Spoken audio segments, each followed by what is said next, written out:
Hello, Seeker. Welcome to episode 9 of Answering the Question. Spoiler alert for the movie Antebellum. I watched it on Hulu. If you plan to watch it, turn this video off and come back after you've done so. Last chance to avoid any spoilers. The movie's plantation was part of a Civil War reenactment park called Antebellum in Louisiana, owned by Senator Blake Denton, who was posing as the general. Denton and his comrades intended to use the park to recreate an environment to bring back the slavery days using African victims. The official story is that the movie Antebellum is not based on a true story and was inspired by a dream that one of the filmmakers had. The movie's execution was poorly done. In the first act, they immediately take you out of the feeling that it's taking place during antebellum slavery, and they show you an airplane. And then after that, a cell phone before there's a flashback of the protagonist that leads to her being kidnapped. And also, the Confederate soldiers didn't have any motivation.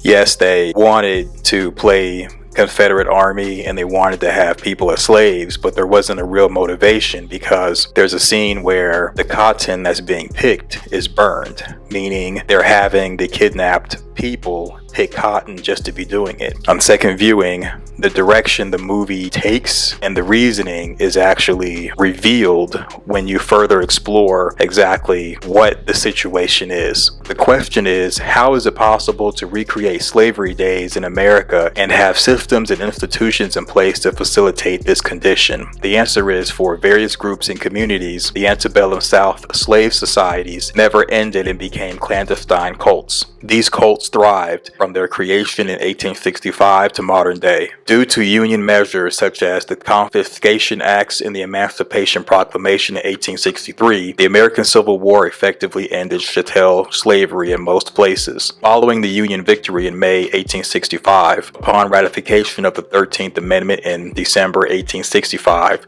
chattel slavery was effectively ended any place subject to the jurisdiction of the United States. Slavery in the United States was the legal institution of human chattel slavery, comprising the enslavement primarily of Africans and African Americans that existed in the United States of America from its founding in 1776 until the passage of the 13th Amendment in 1865. Slavery was established throughout European colonization in the Americas. From early colonial days, it was practiced in Britain's colonies, including the 13 colonies which formed the United States. Under the law, an enslaved person was treated as property and could be bought, sold, or given away. Slavery lasted in about half of the United States until 1865. As an economic system, slavery was largely replaced by sharecropping and convict leasing. For some, however, slavery was part of a religious belief and practice, even though strange and sinister. There was a misplaced and excessive admiration for slavery, which can categorize the Confederate soldiers in the movie as being in a cult. As of December 1865,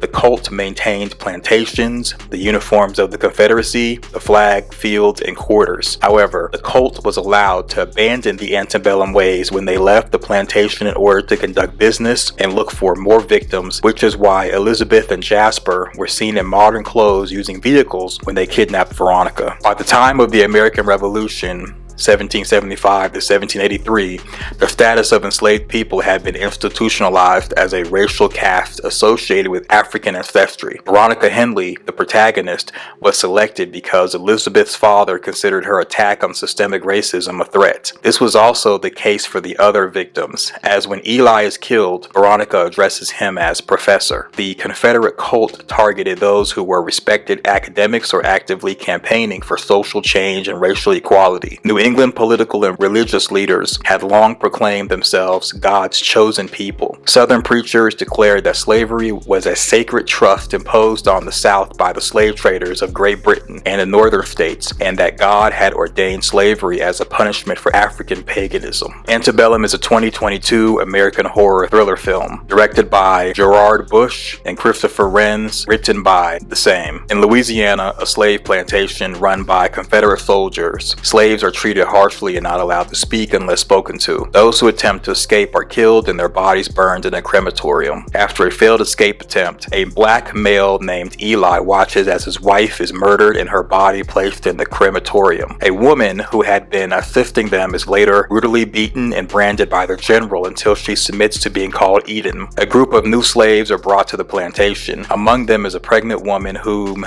the general's daughter, Elizabeth, names Julia and places in the care of Eden. Julia asks Eden to plan an escape while Eden urges her to keep her head down. That evening, during a dinner where Julia and Eden are forced to wait on soldiers in the army, a shy Confederate soldier named Daniel is attracted to Julia and arranges to go to her cabin later. When Julia tries to play on his kindness and asks him to help her, he beats her for speaking when not spoken to, causing her to miscarry. After being raped by the general in her cabin, Eden hears a ringing cell phone. In the modern era, a cell phone rings, awakening Eden, who is actually a renowned sociologist named Dr. Veronica Henley. She's preparing to take a trip to speak and promote her book, which is particularly hard for her because she has to leave her loving husband Nick and her daughter Kennedy. She has a bizarre online meeting with Elizabeth, which leaves her uncomfortable, but she dismisses her feelings and cuts the meeting short. While in Louisiana on her book tour, she meets her friends Dawn and Sarah and agree to go to dinner with them to a local restaurant. In the meantime, Elizabeth sneaks into her hotel room and steals her lipstick. Intending to go back home early in the morning, Veronica leaves the restaurant in what she believes is her Uber ride, but is actually a car driven by Elizabeth. Elizabeth's husband Jasper knocks Veronica out. At the plantation, Veronica discovers that Julia has hanged herself. Enraged, she tells Eli that they will escape that night. After being raped by the general again the following evening, she once again sneaks out of her cabin and steals the general's phone. Before they can call for help, she is interrupted by an intoxicated Daniel and his friends who find the phone but are not suspicious, believing it dropped out of the general's bag. When he is alone, Eli kills Daniel with a hatchet and retrieves the cell phone. As the phone can only be unlocked with facial recognition, Veronica goes back to the cabin to find the general and is surprised to find he is awake. The general attacks both of them and Eli is subsequently killed trying to protect Veronica. She stabs the general with his own bayonet and unlocks the phone, then uses GPS to send her location to her husband. Intending to hide the general in the crematorium, she is interrupted by Jasper. Veronica lures him and another guard into the crematorium and sets it on fire, leaving the three men to burn to death as she steals the general's horse and rides off. Elizabeth pursues Veronica on horseback and reveals that she handpicked every slave on the plantation except for Veronica, whom she kidnapped at her father's insistence. Veronica knocks Elizabeth off her horse and puts a rope around her neck, dragging her until she hits the base of Robert E. Lee's statue, thereby breaking her neck. Veronica flees the pursuing soldiers into the chaos of a battle, revealing that the so-called plantation is actually part of a Civil War reenactment park called Antebellum, owned by Senator Blake Denton, who is posing as the general. Denton and his comrades intended to use the park to recreate the environment to bring back the slavery days using African victims. Veronica finally escapes as the police arrive. This movie, even though it has a theme of slavery and the Confederacy being in power, is about living in the past to avoid feeling powerlessness. Many people are upset and angry about the life they are currently living and are often envious of others and believe other people shouldn't have resources including freedom. The post-Civil War white South embraced the Confederate battle flag, making it their sentimental symbol of the lost cause of the war. What it really symbolizes is being a sore loser, and by holding on to the past, you will be limited in your future. The Confederate soldiers, the general, and Elizabeth wanted to practice being a master race and that other races were inferior and nothing more than cotton pickers. And they did so by force, which shows that they needed to rig the game because they weren't the master of anything. That concludes the video. There was a lost element with Elizabeth going into Veronica's hotel room, getting her lipstick. It symbolized Elizabeth wanted to have Veronica's life. Another aspect that was lost was the little blonde girl who was credited as little blonde girl in the movie. There was somewhat of a supernatural tone when the little blonde girl was in the hotel and had approached Veronica. There was a lot of missed opportunities with this movie. We're not here to necessarily rate or judge the movie, but just break down a fan theory as to how they were able to recreate slavery days with so many people, with all of them risking their lives and freedom in order to have this slavery atmosphere. So that's the video.